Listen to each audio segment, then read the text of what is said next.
Vale, cuando quiera. Ya está.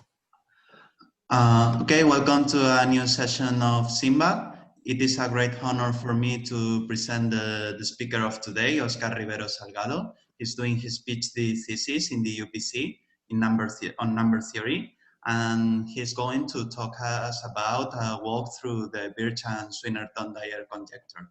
So enjoy the talk.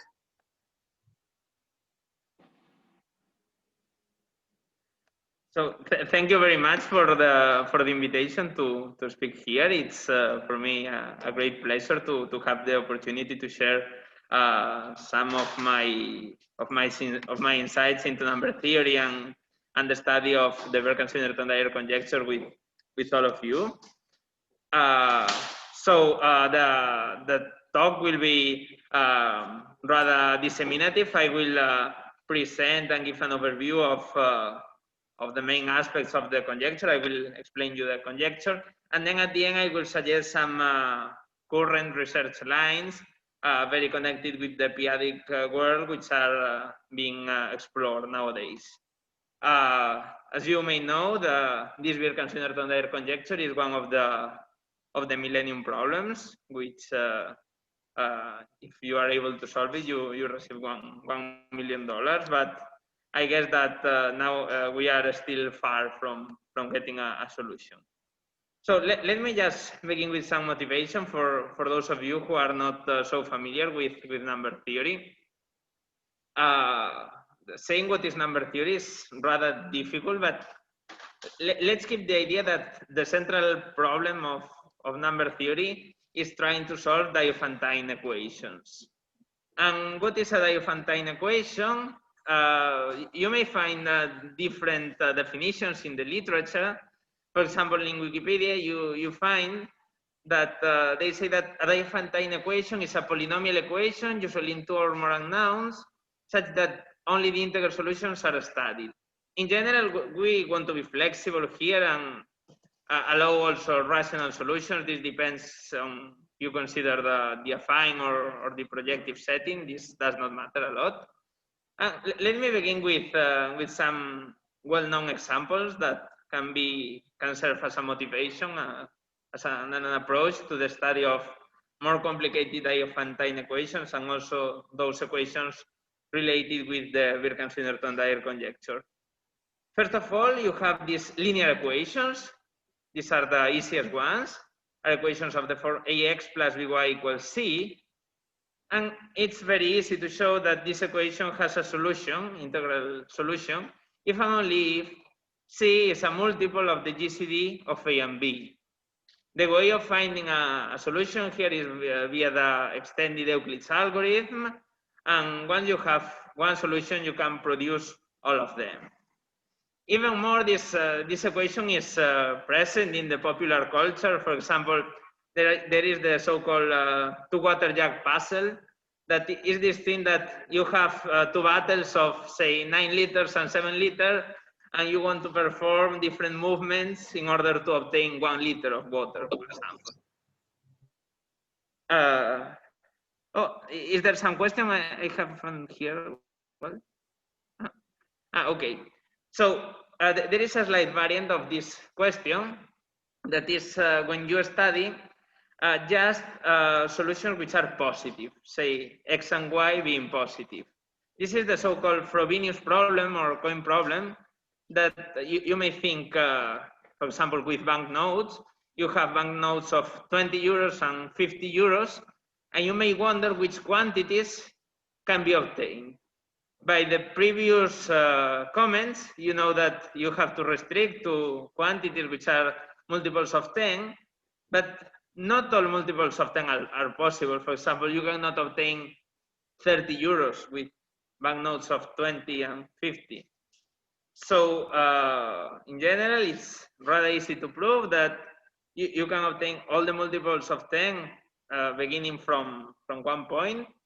But so the question is, what is the largest multiple of 10 that you cannot obtain? So in this case, it's 30, and you can show, and this is a rather nice proof, that if you begin with coins or banknotes of values A and B, with A and B co-prime, the largest integer you cannot obtain is AB minus A minus B.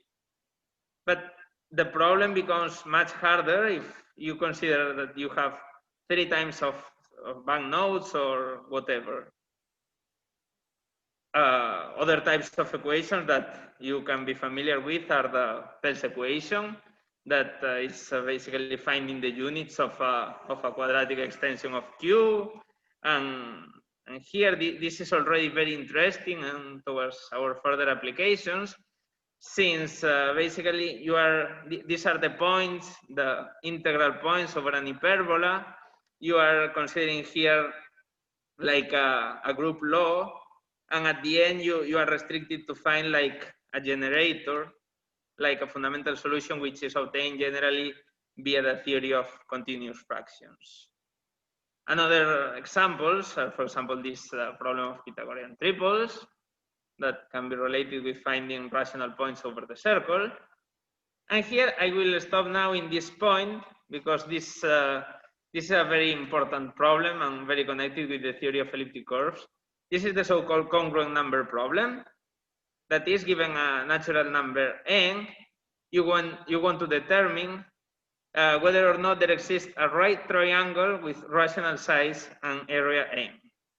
For example, 6 is a congruent number because you can consider the right triangle of size 3, 4, and 5.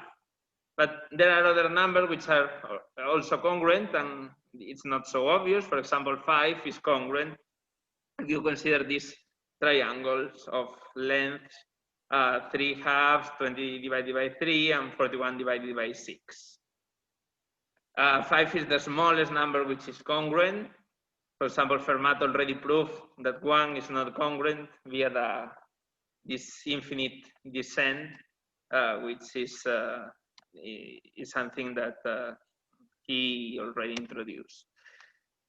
So the most famous diophantine equations of all times is, without any kind of doubt, I will say, the Fermat's last theorem, which asserts that the equation x to the n plus y to the n equals z to the n does not have non-trivial solutions, that is, where all 3 variables are non-zero. This problem has been very important, and the important fact, more than the solution itself, is that it motivated a lot of developments in number theory. During the 19th century, the attempts of Kummer, Lamé, and this kind of people motivated the development of what is nowadays called algebraic number theory and the study of rings of integers over number fields. And in the 20th century, it was like the motivation to develop all the theory of modularity and topics which nowadays are the central core of number theory. So, as I was telling you, we are interested in the Birch and Swinnerton-Dyer conjecture, what is a conjecture about elliptic curves. Elliptic curves, in the most simplified version, you may think about them as equations of this form: y squared equals x to the cube plus ax plus b, with where a and b, it depends on the setting, but there may be rational or over numbers over a finite field, whatever. But think of elliptic curves as curves with this kind of equations. So, what is the connection with the problems we have discussed before? For example, with the congruent number problem, it is rather pleasant computation to prove that n is congruent if and only if this equation, y squared equals x cubed minus n squared times x, has a rational solution. Here it must say rational solution with y different than 0. For example, I was telling you before that 6 is congruent, so you may consider the equation y squared equals x cubed minus 36 times x, and this equation has, for example, the solution x equals 12 and y equals 36. So in particular, 6 is congruent. For example, if you consider this equation where n equals 5, this is not, this 5 is not congruent, so this equation does not, sorry, 5 is congruent, so you will have another rational solution here. But for example, n is not congruent, so y squared equals x cubed minus x only has the trivial solution x equals 1 y 0, 1 0 0 0 and minus 1 0. So I will come back to this later on, because the study of the congruent number problem is very connected with the Birch and Swinnerton-Dyer conjecture. Also, the Fermat's last theorem is based on the study of the Frey curve, and many of the ideas around the arithmetic of elliptic curves were present in the proof given by Wiles and Taylor-Wiles of the result in the 90s. So the natural question is, why are elliptic curves so hard to understand? Why are elliptic curves fascinating objects that have attracted the attention of mathematicians all over the centuries? So one thing you have to bear in mind is that they are genus 1 curves. The genus is an invariant that you may attach to a curve, and you may study curves of different genus. So, for example, you have the case of curves of genus 0, and curves of genus 0 are essentially conics. For example, you may consider here the circle. When you consider the circle, you have this point, minus 1, 0, and you can parameterize all rational points of the circle via lines with rational slope passing through the point minus 1, 0. The reason you can do that is that the circle is given by a degree 2 equation. So once you consider a line with rational slope and passing through minus 1, 0, via the Cardano formulas, you end up saying that once you have an equation of degree 2 with rational coefficients and you have one rational solution, the other one is automatically rational. But this is not true, of course, if you consider curves given by equations of degree 3 or larger, because you may have a rational solution and then have a pair of solutions where all of them are not non-rational. So this is the case where things are easier. In general, when you have a degree 0 curve, once you have a point, you can parameterize the rest of the points via this trick of considering lines through your fixed rational point. When you are in genus larger than 1, things are also easier. For example, one has this Faltin's theorem from the 80s, and which have been recently reproved by Venkatesh and Brian Lawrence using p-adic methods, and is that a curve whose genus is greater than 1 has only finitely many rational points. So the set of points is finite in those cases. And these kind of sets are, of course, easier to understand. But with elliptic curves, with these genus 1 curves, we have this interesting dichotomy.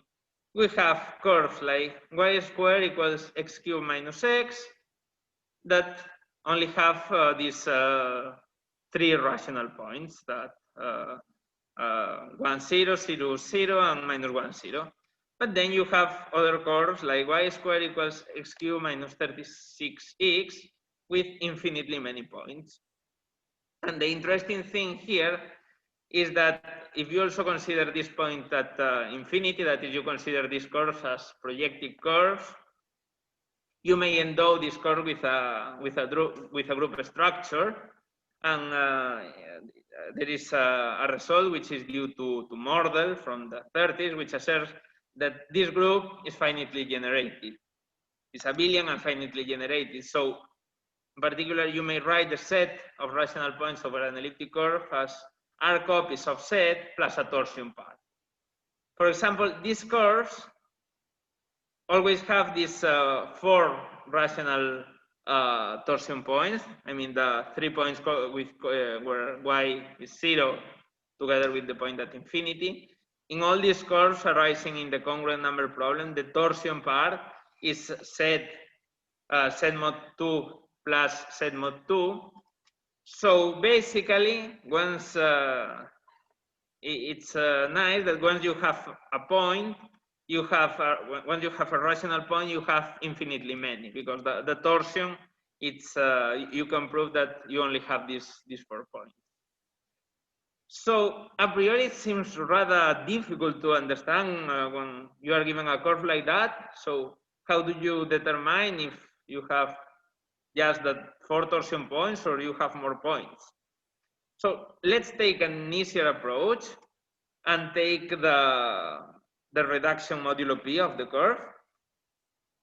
So morally, what you expect is that if you have a lot of points modulo p, you also have a lot of points, a lot of rational points, because the rational points give you also points mod p. So it may seem reasonable. So let's fix for whatever of these curves, you reduce the mod p, and once you fix a value of x, it may happen that this number is 0, it's a square mod p or a non-square mod p. If it's 0, you have one value for y. If it's a non-square, then there are no solutions, and if it is a square, you have 2 solutions. So in average, you expect for 1 point for each value of x together with the point at infinity. So you have the naive bound of 2p plus 1 points, and you have the heuristic bound of p plus 1 points. And the fact is that if you write the number of points like that, p plus 1 plus an error term, in principle, this error term can be big because this number can be between 1 and 2p plus 1. The truth is that this error term is between 2 square root of p and minus 2 square root of p. So this number, which a priori can be as large as p, it turns out that it's rather small. And for example, let me just, although this is not important for mentioning for stating the Birch and Swinnerton-Dyer conjecture, there is a very famous problem also in number theory, which is the Tate conjecture, which is concerned with the distributions of these values, say p, when you normalize it by 2 square root of p. Oh, sorry, here this 2 is not should not be here. Oh. Because if you normalize by square root of p, you get that this number is between minus 2 and 2. So you may wonder what is the distribution of this quantity when you move around all the primes p. You have, for example, this is the distribution for the curve y squared equals x cubed plus 1, which is a curve with complex multiplication. And it's a rather nice fact that you have here a Dirac delta of mass 1/2 concentrated at 0. And then you have a distribution which is concentrated like in the edges. And for example, if you consider another curve without complex multiplication, you get a distribution which is concentrated like in the center. So there are different kinds of distributions depending on the arithmetic of the elliptic curves and the endomorphic group of the elliptic curve. So let me now move to the Birch and Swinnerton-Dyer conjecture. Let me see what time is it. Okay, fine. So the Birch and Swinnerton-Dyer conjecture is concerned with this idea I was telling you before. So basically, we consider the number of points over finite fields.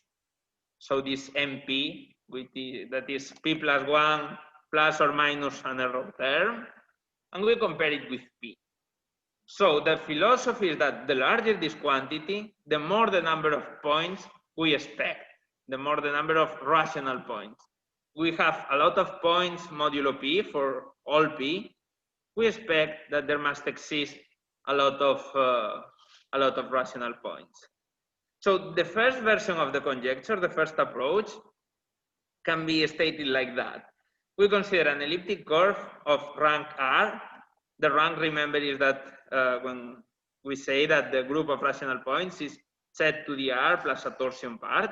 So we are concerned about the rank. The torsion is always finite and it's very easy to control. So what Birch and Swinnerton-Dyer observed, Birch and Swinnerton-Dyer are the guys in the photo. Swinnerton-Dyer sadly passed away 2 years ago. Birch is still alive. So they observed that when you consider this infinite product, this behaves like a constant times the logarithm of x to the r. So what's happening here? We are taking this this product over all primes. Oh, sorry, this is p smaller or equal than x. Sorry, of course. I mean, we are considering the product of mp divided by p over all primes smaller than x. And we are saying, for example, that when the curve only has torsion points, this quantity is bounded. And when this quantity is not bounded, we expect that the behavior is that the growth of this quantity is like the logarithm raised to the r, where r is the number of points, that is the rank of the curve.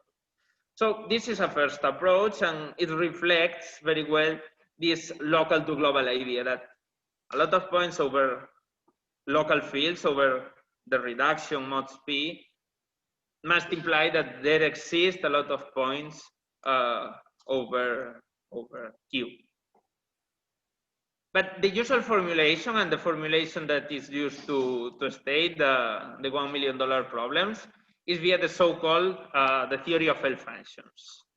An L function is a wonderful analytic tool that appears in many arithmetic problems. For example, if you are familiar with the Riemann hypothesis, you know that this is related with the zeros of a function like that. It's a complex function which is defined a priori via an Euler product for those complex numbers. The real part of s is greater than a certain value, and then you extend this function via analytic continuation, and you want to look at certain special values whose arithmetic meaning is rather important. So in this case, we will consider an elliptic curve and we will attach an L function to it. This L function will be given via an infinite product, and this infinite product will be convergent for real part of s greater than 3/2. Then the wonderful modularity results of Taylor and, well, of Taylor-Wiles, and then completed by other people, allow us to say that this function admits an extension, an analytic extension to the whole complex plane, and a functional equation relating the values at s and to minus s. So in particular, the point 1 is special because it's the one like the so-called central point, because it's connected via this functional equation. In general, the infinite product I'm talking about is just a product of local factors. And what I mean by a product of local factors, this is a product where each factor encodes information about the number of points modulo p. So the local factor corresponding at p contains information about this AP, which, remember, it's the error term to the number of points of the reduction modulo p. So you consider this function, you have to make a small corrections because there are some annoying primes, but essentially this is the L function attached to an elliptic curve, in the same way that you may consider L functions attached to easier objects like the so-called Dirichlet characters that some of you may be familiar with, or most even more this Riemann zeta function. So this you have this L function, you have it can be analytically continued to the whole complex plane, you have your functional equation, and now we will look to the value at s equals 1. And this is the conjecture, the Birch and Swinnerton-Dyer conjecture, in the way it's usually presented. And let me formulate it, and then let me make a few short remarks. So you have an elliptic curve of rank R and distortion part. So the conjecture asserts that the rank agrees with the order of vanishing at S equals 1 of the L function attached to the elliptic curve. For those of you who are maybe familiar with the study of these zeta functions and who are aware of these generalizations of the zeta function, you may consider the zeta function of an arbitrary number field. This is what I have called here zeta of f. So here it happens the same. This zeta function vanishes at s equals 0, and the order of vanishing agrees with the rank of the group of units of f. So this is a very general phenomenon which is behind a lot of interesting arithmetic problems, that the arithmetic of L functions governs the arithmetic of curves, of number fields, in general, of interesting arithmetic objects. So yeah, here this is a very clear piece of theoretical evidence towards the conjecture, the parallelism with the theory of number fields. Another thing I would like to say is that the conjecture is more ambitious because it provides a formula for the leading term in the Taylor expansion of the L function, and this leading term is expected to encode also information about the elliptic curve regarding the size of the torsion, regarding an appropriate regulator of formed by the logarithms of points, and so on and so on. So, and the conjecture is very appealing for different reasons. For example, I already mentioned the fact that it compares a global object, that is the rational points, with local objects, the points over the different reductions. But it also compares a very algebraic object with an object which is more analytic in nature, like the L function. So let me say very briefly what is known about the conjecture.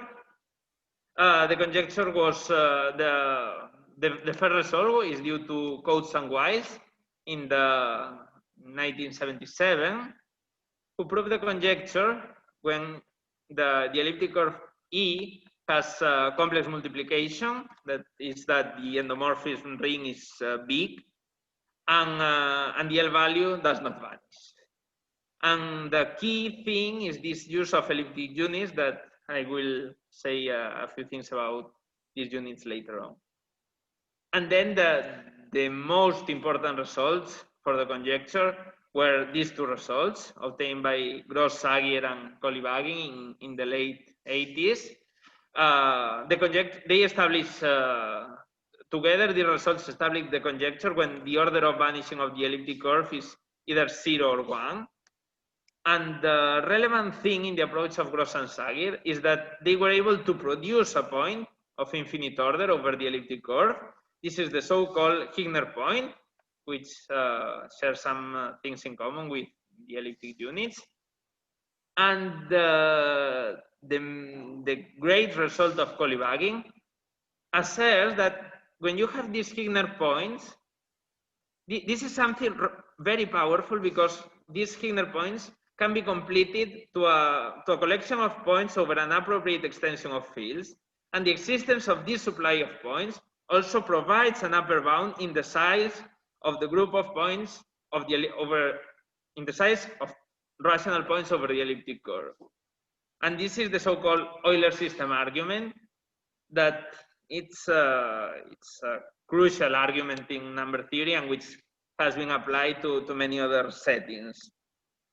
Since this result of Kolyvagin, there have been, of course, other results. For example, Bhargava and Sankar obtained several statistical results about the distribution of the rank. They proved that a great amount of elliptic curves satisfy the Birch and Swinnerton-Dyer conjecture.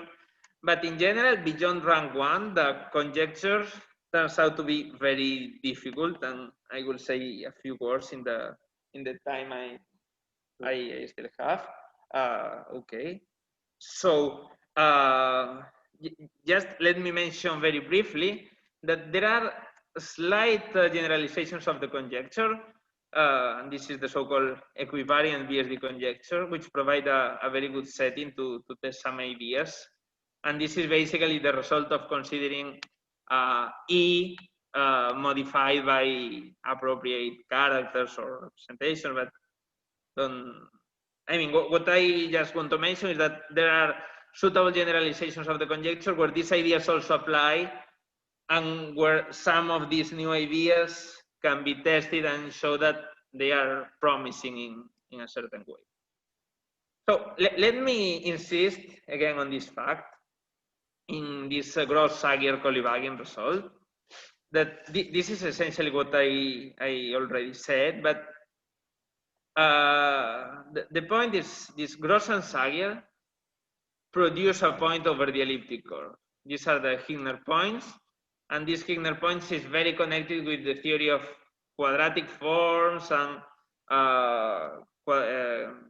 basically you begin with quadratic imaginary points on the upper half plane that then you suitably map to the elliptic curve. But the point, of course, is this Kolyvagin's result, that there exists a systematic supply of points over appropriate extensions of the ground field of the quadratic imaginary fields. So this is the idea I will talk now about, and why this idea is very connected with the p-adic work. So the idea is that the proof of the rank 1 version of the Birch and Swinnerton-Dyer conjecture introduce several objects which arise very naturally in the p-adic setting, and which is maybe more convenient to study from a p-adic perspective. And this became very obvious after the seminal work of Kato that it will appear now. So this is another possible way of motivating what I was saying, that remember that we begin with an elliptic curve that was defined over Q, and then we consider a complex function. So a priori, it may seem that this is not very reasonable. We begin with an algebraic object and we move to C. So C has the advantage that it's a very convenient place to do analysis, but you can do analysis over other fields, and in particular, to do analysis, you want your field to be algebraically closed, and about all, you want the field to be complete. And you know that you may consider different completions of the rational numbers, and in particular, you can consider the p-adic. The p-adic completions of Q, the so-called field of p-adic numbers QP, and then even more its completion, that is CP. So in fact, this is a very classical result, generally due to Ostrowski, who said that every non-trivial absolute value on Q is either the real absolute value or a p-adic absolute value. So this is just to justify that in the same way that we look at a complex function, we can look at a p-adic function, because we will have our field CP of p-adic number, which is complete, algebraically closed, and it's very well suited to do analysis. And we may consider not the complex L function, but a p-adic L function, which is like the p-adic replacement for the complex L function, and try to analyze and to understand what happens with that function. Of course, this had already been tested for functions like the zeta function, where there is a notion of p-adic zeta function, what satisfies what is called an interpolation property. That is that for a particular set of values, the corresponding p-adic value is an explicit multiple of the corresponding complex cell value. So this is my main point, that to an elliptic curve E, you may attach a p-adic L function. This was the work of Mazur and Swinnerton-Dyer, Amice Velu-Bishik, and Mazur, Tate and Teitelbaum. I mean, many people contributed to this construction according to the properties of P and its relation with P. So, for example, to tell you about a very nice phenomenon, let me explain you one thing that maybe I should have said before.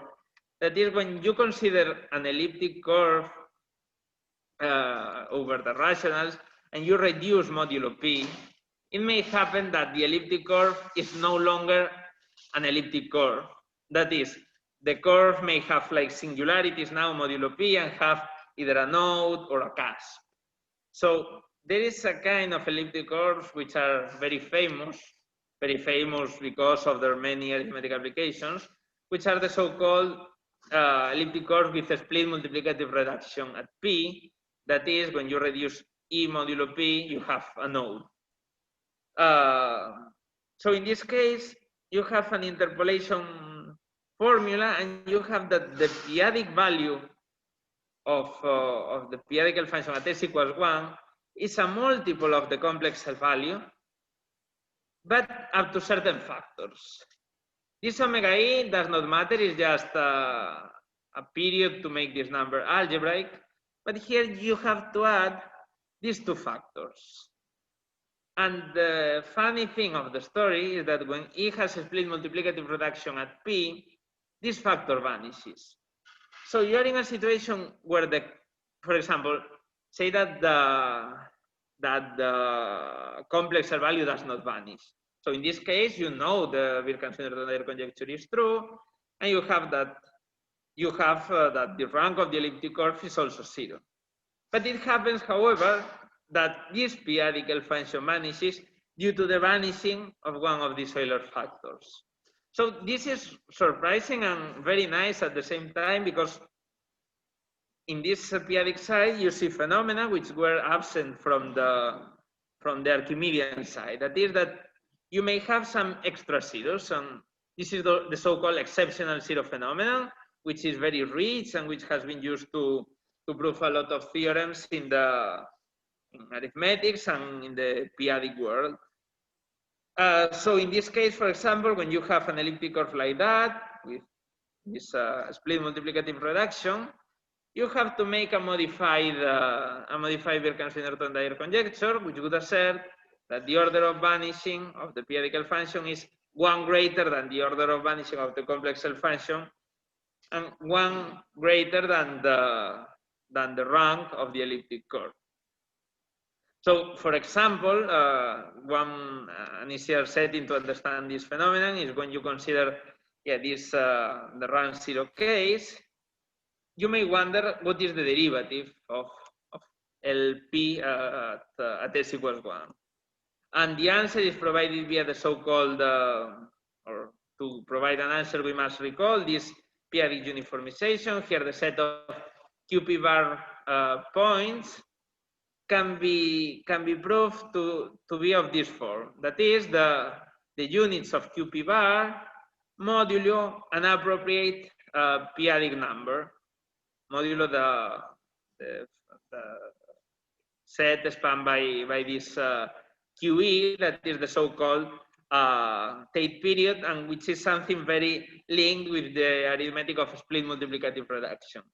You may think it very naively as that in this case you have an extra 0 in the p-adic function, but you also have an extra point that is this Tate period. This Tate period plays the role of an extra element in an extended Mordell-Weil group. So the philosophy is that in the p-adic world, the p-adic function may have a larger order of vanishing, and you may obtain points or classes or whatever, things which are p-adic in nature and that you do not see from the rational side, but you can have a very good understanding of all of them. And in particular, in this case, for example, you can obtain a very nice formula for the value at s equals 1 of the derivative of the p-adic functions in terms of this Tate period. This is a very major result due to Greenberg-Stevens in '93, and people are still trying to understand what happens when the rank is greater than 0. So just let me finish or use these last 2 minutes to convince you that why the use of p-adic methods is really important in number theory, and why are we spending so time in understanding these things. So you remember that I mentioned the Birch and Swinnerton-Dyer conjecture. So in the Birch and Swinnerton-Dyer conjecture, you have 2 aims. When the rank is R, you want to produce R independent points, and at the same time you want to bound the size and saying that that's all, that you always have that you only have these R points. So the use of p-adic methods can be used for both things. For example, it can be used to produce classes, and this is a very nice result that has been obtained by Darmon and Roger in statistics of rank 2. That not in rather related problems with the Birch and Swinnerton-Dyer conjecture, that via p-adic methods you can produce classes in the Mordell-Weil group. So you can use p-adic methods to obtain explicitly points over rational points. But at the same time, you can use these Euler systems arguments to bound points. And this Euler system argument is something intrinsically p-adic, because this Euler system may be seen as a geometric avatar of the p-adical function, because Euler systems and p-adical functions are like the 2 sides of the same thing. But these p-adic techniques go far beyond the study of the Birch and Swinnerton-Dyer conjecture. For example, for the so-called Hilbert's 12 problem and the explicit class field theory of real quadratic fields, the use of p-adic techniques and p-adic constructions has been very useful. And the idea behind some of the results is that you have some tools like the formation techniques which are absent in the Archimedean world and that you have in the p-adic setting. Yeah, and I don't want to talk much more, but let me just say that my research that I have not discussed is very connected with this kind of ideas I was telling you about. And for example, we apply these Greenberg-Stevens methods in other settings, and we study also the so-called Gross-Zagier conjectures, which also reflect this philosophy that special values of p-adical functions should encode information about interesting arithmetic objects like units, points, or whatever. And I think that this is everything I wanted to say. So thank you so much for your attention. Sorry for this delay, and of course, yeah, if you have any question or whatever, I will be very, very pleased to answer it. Well, let's thank the speaker for this amazing talk. Either physically or sending a reaction. Okay, any questions to the speaker? Are there any questions?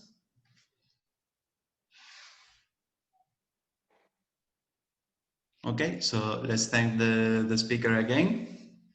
And thank you so much for the invitation. It has been, I have enjoyed a lot this talk. Being a pleasure. Having the opportunity to speak here with you, and thank you again for the invitation.